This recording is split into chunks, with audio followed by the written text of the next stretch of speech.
Hello friends, स्वागत है आप सभी का माई एग्जाम यूट्यूब चैनल पर। तो आज की वीडियो में हम अपना इंग्लिश की जो सीरीज थी उसको आगे कंटिन्यू करते हैं, जिसमें हम मोस्ट इंपोर्टेंट रूल्स अपने करने वाले हैं। तो इससे पहले की वीडियोस में हम बाकी जो आपके पार्ट ऑफ स्पीच है उसके मोस्ट इंपोर्टेंट रूल हम कर चुके हैं। तो आज की वीडियो में हम आगे कंटिन्यू करते हैं। इसकी एक और वीडियो आपकी आएगी, उसके बाद आपके मोस्ट इंपोर्टेंट रूल खत्म हो जाएंगे जितने भी आपके इंपॉर्टेंट है पार्ट ऑफ स्पीच से।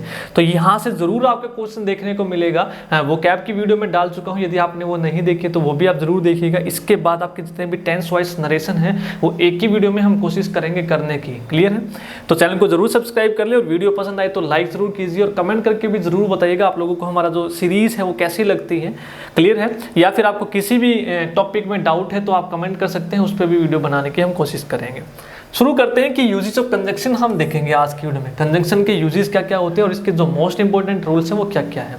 तो बिल्कुल सिंपल लैंग्वेज में देखेंगे। सबसे पहला क्या है कि two conjunctions should not be used in the same sentence. कि भाई बोला है, जैसे पहले भी हमने देखा था डबल नेगेटिव यूज नहीं करते, डबल पॉजिटिव हो या डबल आपकी कंपैरेटिव डिग्री हो, ये चीजें हम यूज नहीं करते हैं। तो इसी तरीके से दो कंजंक्शन कभी भी हम यूज नहीं करते। जैसे although she was tired but she still went on working, तो डबल आपका हो गया बट भी और ऑल्दो भी। तो ऑल्दो के साथ हम बट का यूज नहीं करते हैं। पहली बात, ऑल्दो के साथ बट का हम यूज नहीं करते हैं। ऑल्दो या दो के साथ या तो हम यूज करते हैं कोमा का या फिर हम यूज करते हैं येट का। ऑल्दो करो या येट करो। तो क्या बोलोगे आप? ऑल्दो शी वाज टायर्ड, यद्यपि वह थकी हुई थी फिर भी वो काम पे गई। She still went on working, चली गई। तो यहाँ पे आपने बट हटा के कोमे का यूज करना है। अगर कोमा यूज नहीं करना है तो yet. Although she was tired yet she still went on working. तो या तो येट यूज करो या कोमा यूज करो, दोनों में से एक यूज करना है, दोनों एक साथ यूज नहीं करना है। कई बार एरर आपको दे दी जाती है कोमा भी और येट भी, इनमें से कोई एक यूज करना है। बट का तो यूज करते ही नहीं है। क्लियर है? तो ये ध्यान रखना, डबल कंजंक्शन यूज नहीं करना है। अगला है both should be followed bye and it should be used in the positive sense. In the negative neither nor use करते हैं इन प्लेस ऑफ बोथ। यहाँ पे बोला है भैया, सिंपल क्या कह रहा है कि बोथ के साथ कभी हम यूज करें तो एंड का यूज हम करेंगे पॉजिटिव सेंस में। अगर नेगेटिव यूज करना है तो आप बोलोगे नाइदर नॉर। देखते हैं अब कैसे। Both Ravi as well as Raja were present there. वो कह रहा है कि रवि भी और राजा भी वहां पे उपस्थित थे, दोनों के दोनों उपस्थित थे। तो यहाँ पे उसने बोला कि बोथ के साथ हम क्या यूज करेंगे? एंड। तो एज वेल यूज नहीं करेंगे। तो आप लगाओगे बोथ रवि, एज वेल की जगह बोलोगे एंड राजा। अब एंड लगा दिया तो प्लूरल बन गया, तो इसलिए क्या यूज कर लिया आपने? Were present. वोज नहीं देगा तो कई बार यहाँ पे वोज दे के भी एरर देगा। कई सोचेंगे कि राजा है तो यहाँ पे सिंगल है, भैया दो है रवि और राजा, और एंड से जोड़ा है तो प्लूरल बन गया, तो इसलिए वर आएगा। और बोथ के साथ हम एंड यूज करेंगे। अगर नेगेटिव बनाना है तो बनाओगे नेदर रवि नोर राजा। अब आप यहाँ पे यूज करोगे वोल, कि नाइदर नोर और आइदर और में जो बाद वाला सब्जेक्ट होता है उसके अकॉर्डिंग आता है। तो नोर के साथ क्या है? राजा। तो राजा के साथ आप लगाओगे वॉज प्रेजेंट देयर, कि दोनों में से कोई नहीं था, और बोथ का मतलब दोनों ही थे। ये ध्यान रखना है। नेगेटिव बनाना है तो ऐसे और पॉजिटिव बनाना है तो भी ऐसे। अगला है कि आइदर और neither nor both and not only but also should be followed by the same part of speech. कहने का मतलब क्या है? जब भी आपको आइदर और दिखे, नाइदर नॉर दिखे, बोथ एंड दिखे या नॉट ओनली बट आल्सो दिखे, ये कंजंक्शन है। नॉट ओनली के साथ हम बट आल्सो ही यूज करते हैं। कई बार आपको नॉट ओनली के साथ केवल और केवल बट दे के एरर दी जाती है, तो याद रखना है नॉट ओनली बट आल्सो। तो इसको हम यूज करते हैं सेम पार्ट ऑफ स्पीच में। कैसे? He not only lost his ticket, उसने केवल अपनी टिकट ही गुम नहीं करी, बट आल्सो हिज लगेज, उसने अपना लगेज भी खो दिया। अब देखो सेम का मतलब क्या है? देखो यहाँ पे नॉट ओनली के बाद जो चीज है ना, वही आप बट आल्सो के बाद यूज करोगे। देखो यहाँ पे नॉट ओनली के बाद क्या है? लॉस्ट हिज टिकट है, तो यहाँ पे आपने वर्ब यूज करी है, लेकिन बट आल्सो के बाद तो है ही नहीं। तो सेम कैसे हो गया? तो आप क्या करोगे? दोनों चीज गुम करी है तो इस लॉस्ट को हम ही के साथ लगा देंगे। ही लॉस्ट है, ये आएगा पहले, और नॉट ओनली को बाद में शिफ्ट कर दोगे कि he lost not only his ticket but also his luggage. देखो नॉट ओनली हिज टिकट उसके बाद बट आल्सो हिज लगेज। अब ये सेम पार्ट ऑफ स्पीच में हुए कि लॉस्ट को कहाँ लिख दोगे पहले, कि दोनों चीज उसने खो दी, केवल टिकट नहीं सामान भी गुम कर दिया। क्लियर है? इस तरीके से आपको ध्यान ये रखना है। अगला है, इसकी प्रैक्टिस आप लोगों को करनी है, तो टॉपिक वाइज मैंने प्रैक्टिस करवा रखी है, तो वो भी आप जरूर देख लें, उसकी मैंने प्लेलिस्ट बना रखी है। Neither should be followed by nor और either should be followed by or. पहले भी बता चुका हूं कि नाइदर के साथ नॉर लगाते हैं और आइदर के साथ और लगाते हैं, उल्टा नहीं है। नाइदर के साथ और दे के एरर दी जाएगी, आइदर के साथ नॉर दे के एरर दी जाएगी। तो याद रखना है, नाइदर के साथ नॉर और आइदर के साथ यूज करेंगे और का। कैसे? He washed neither his hand or his face। उसने अपना ना तो हाथ धोए और ना ही मुंह धोया। तो देखो यहाँ पर neither के साथ और यूज करा है तो गलत है, तो क्या बोलोगे? He washed neither his hand nor his face। ना ही चेहरा ना ही हाथ। अब देखो सेम पार्ट तो स्पीच में भी है, neither के बाद his hand, nor के बाद his face। अब आपका जो washed है ये he के साथ यूज कर ले, जो हमने इससे पहले देखा था। आगे चलते हैं। अगला है, no sooner should be followed by than not by but and then. No sooner के बाद हमेशा और हमेशा देन आपका आता है, ना तो आपका बट आएगा ना ही देन आएगा। इस देन के अलावा आपको एरर दी जाती है THEN वाली, बहुत बार एग्जाम में पूछी गई है कंजंक्शन से। नो सूनर के बाद THAN हम लगाएंगे, ना कि EN बिल्कुल भी नहीं लगाना है। जैसे कि no sooner do I finish this book than I shall begin another, कि जैसे ही मैं ये किताब फिनिश कर लूँगा तो दूसरी शुरू करूँगा। ठीक है, मैं इस किताब को जितनी जल्दी ख़त्म कर लूँगा उतनी जल्दी मैं दूसरी किताब शुरू कर दूँगा, ये कहना चाह रहा है। जैसे ही कर दूँगा इसको फिनिश, वैसे ही दूसरी। अब देखो नो सूनर आपका नेगेटिव है, एडवर्ब में मैंने बताया था, इन्वर्जन इसमें यूज हुआ है, तो यानी कि आई से पहले आपका डू आ गया, इन्वर्जन हो गया। ये आपका रूल रिवाइज हो गया। नो सूनर आपको आई डू दे के भी एरर दी जा सकती है, तो यहाँ पे नो सूनर के साथ हार्डली, स्कैर्सली, ठीक है, इनके साथ आप इन्वर्जन का यूज करेंगे तो डू पहले आई बाद में, ये ध्यान रखना है। No sooner do I finish this book than THAN नहीं AN than I shall begin another. Clear है?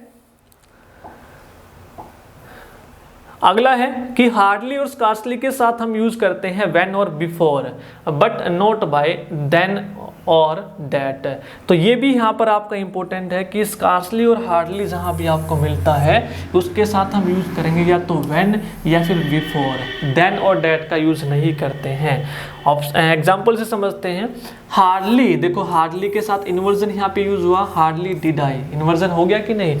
Hardly did I reach the station than the train left it, than the train left it. मुश्किल से मैं station पे पहुंचा जब train रवाना हो गई, मुश्किल से तो वो पहुंचा था, रवाना हो गई। तो hardly did I reach the station, when आएगा आपका, क्या आएगा? व्हेन, देन नहीं। हार्डली के साथ ये वाला देन देके एरर पूछी जाएगी और नो सूनर के साथ THEN वाला देके आपको एरर पूछी जाएगी, तो दोनों आपको ध्यान रखने हैं। क्लियर है? आगे चलते हैं। That should be used before a sentence in the direct speech and before the interrogative adverb and pronoun in the indirect। अब देखो यहाँ पर उसने कहा है कि that का यूज हम नहीं करेंगे before a direct speech, direct speech के साथ यूज नहीं करेंगे, और इंटेरोगेटिव एडवर्ब और प्रोनाउन के साथ इनडायरेक्ट में। आपके दो होते हैं, डायरेक्ट और इनडायरेक्ट। डायरेक्ट में कहाँ पे यूज नहीं करेंगे? Before direct speech. और इनडायरेक्ट में कहाँ पे यूज नहीं करेंगे? इंटेरोगेटिव में। एग्जाम्पल से देखते हैं, क्लियर हो जाएगा। यहाँ पे देखो, एक आपका है डायरेक्ट है, यहाँ पे बोल रहा है कि he said that I shall go there, ये आपकी डायरेक्ट स्पीच है, ही सेड दैट। तो यहाँ पर आप दैट का यूज नहीं करते हैं डायरेक्ट स्पीच में, आप डायरेक्ट बोलोगे ही सेड कोमा सेमीकोलन, जो यू बोला उसे सेम बात आपको बोलनी है, आई शैल गो देयर, उसने कहा कि मैं जाऊँगा वहाँ पे। तो यहाँ पे दैट यूज नहीं करेंगे आप डायरेक्ट में। अब इनडायरेक्ट आपका हो गया, जब इसको डायरेक्ट को इनडायरेक्ट में बदलते हो, he asked me that who I was.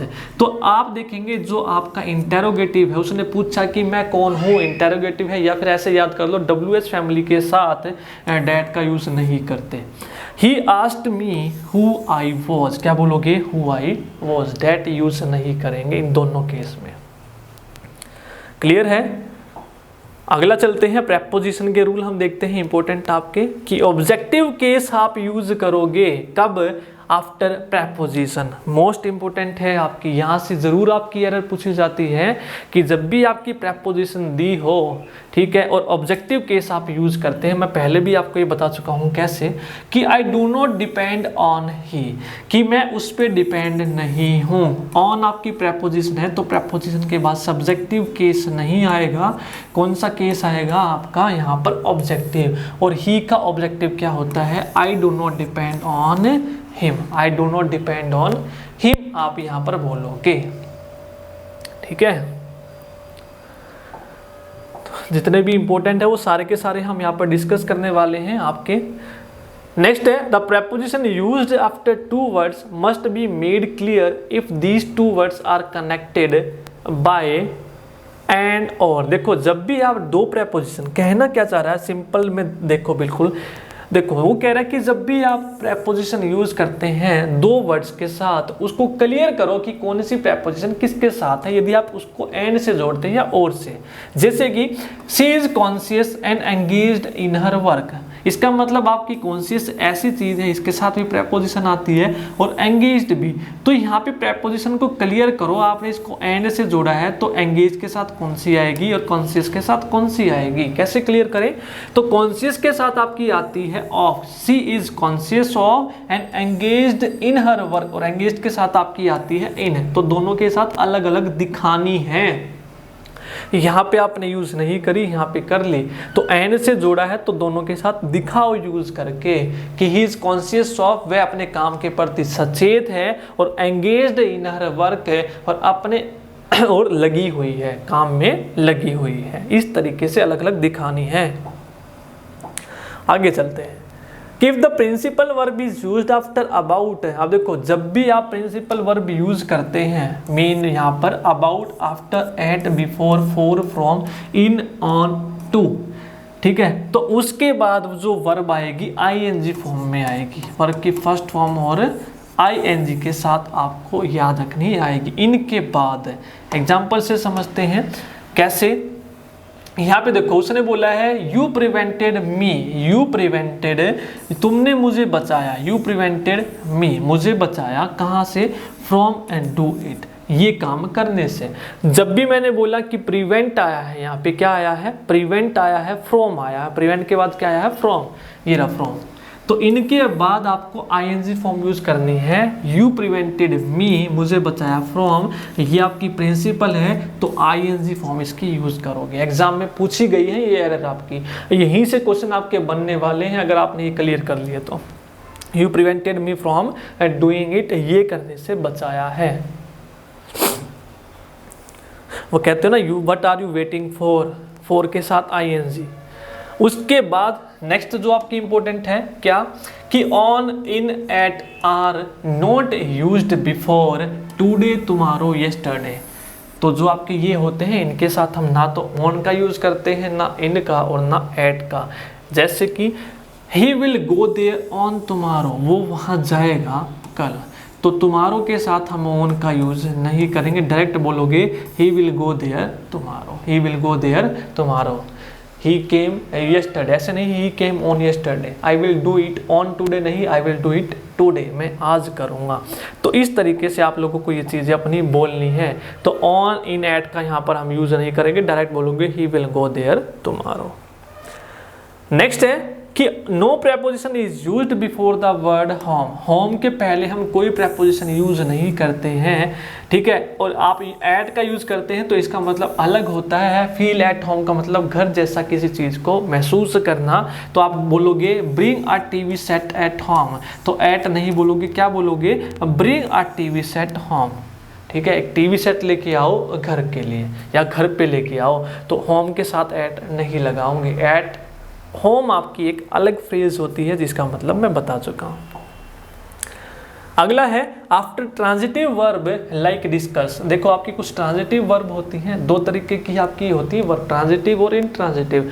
Transitive मतलब जो आपका ऑब्जेक्ट लेती हैं, इनट्रांजिटिव मतलब जो ऑब्जेक्ट नहीं लेती हैं, यानी कि बाद में ऑब्जेक्ट नहीं आता है। तो कुछ आपकी ट्रांजिटिव वर्ब है जैसे discuss, describe, reach, order, tell, demand, attack, resemble.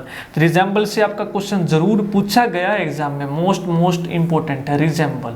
इसको थोड़ा सा छोटा करते हैं ताकि आपको सारा एक ही में दिख जाए।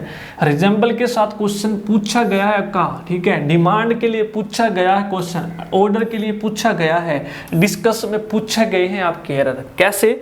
डायरेक्टली हम यूज करते हैं ऑब्जेक्ट का, कोई प्रेपोजिशन इसके बाद यूज नहीं करेंगे। जैसे कि द पोइट डिस्क्राइब्स, जो पोइट है, लेखक है, डिस्क्राइब्स करता है किसके बारे में? Beauty of nature in the poem, अपनी पोयम में प्रकृति की सुंदरता के बारे में उल्लेख करता है पोइट।